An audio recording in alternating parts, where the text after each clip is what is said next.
When you go to purchase real estate, whether you're a first-time home buyer or a seasoned investor, more often than not, part of your purchase agreement, part of your offer is going to be an earnest money deposit, a good faith deposit.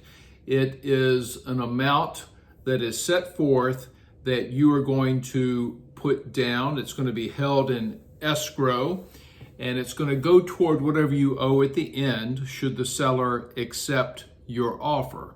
Now, you don't have to have a deposit to have a legally binding contract. I've seen contracts with no deposits, but more often than not, there is one. And as you go to make an offer on real estate, a few things to keep in mind. Again, whatever your deposit amount is, it's going to go toward what you owe at the end.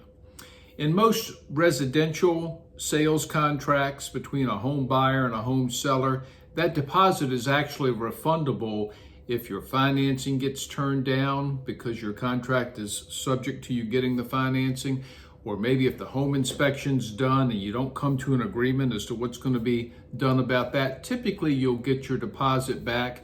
The only time you won't is if you don't do what you say in the contract. You don't pursue financing, you don't get your inspection done in the right amount of time, you try to back out for no good reason, you could forfeit your deposit. Now, sometimes a buyer, to make their offer look better, will include in the offer that it's a non-refundable deposit. They're telling the seller that, hey, if I don't close on your property, the deposit is yours.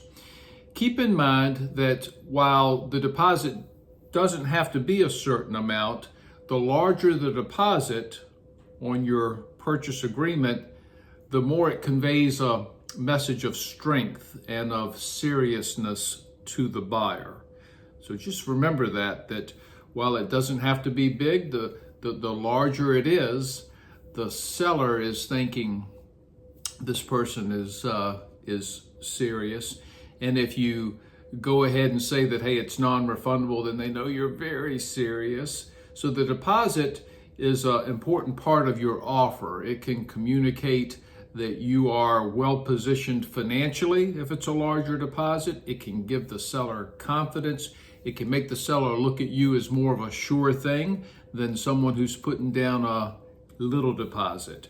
When that happens, the seller oftentimes will look at the buyer as, they must not have access to many funds. They appear to be a little weaker in their ability to get the financing. And it's not necessarily true, but it's how it's perceived. It can make a difference when you're negotiating an offer.